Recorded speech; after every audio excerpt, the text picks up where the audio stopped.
Nasib orang tua dan kakek yang jadikan bocah 6 tahun di Goa jadi tumbal pesugihan. Dugaan kasus pesugihan disebut masih terjadi di Indonesia. Bahkan kali ini seorang bocah harus menjadi tumbalnya.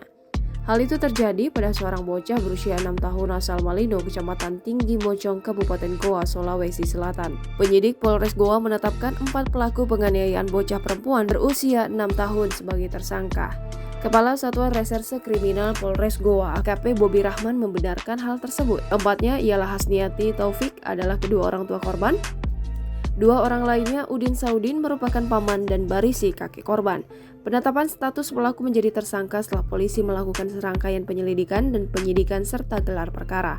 Kasus ini juga ditangani bersama dengan Unit Penyidik Perlindungan Perempuan dan Anak Polres Goa. Kedua orang tersangka yakni Hasniati dan Taufik masih menjalani pemeriksaan medis di Rumah Sakit Dadi Makassar sebab keduanya diduga mengalami gangguan kejiwaan. Pihaknya juga tengah menyelidiki terkait pesugihan yang dilakukan para pelaku. Sementara kondisi korban AP, kata dia, masih menjalani perawatan medis di RSUD Syekh Yusuf Goa.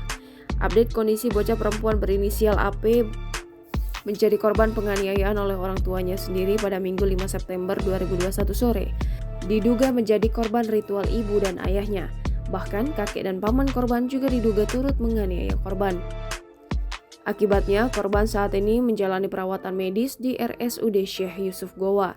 Pantauan tribungoa.com, tampak korban bersama pamannya Bayu. Sesekali korban dihibur oleh keluarganya. Pasalnya, AP masih merasakan sakit yang dideritanya. Air matanya bercucuran menahan sakit yang ia alami. Terlihat perban yang melekat pada mata kanan korban terlihat telah dilepas. Dari informasi dihimpun, korban rencananya akan menjalani operasi pada Senin besok. Keluarga korban, Bayu, mengatakan ponakannya susah tertidur akibat mata korban yang masih sakit. Dari informasi yang diterima Bayu, bahwa korban akan menjalani operasi.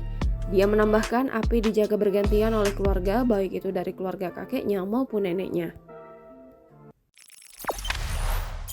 Jangan lupa subscribe, share, komen, dan like ya.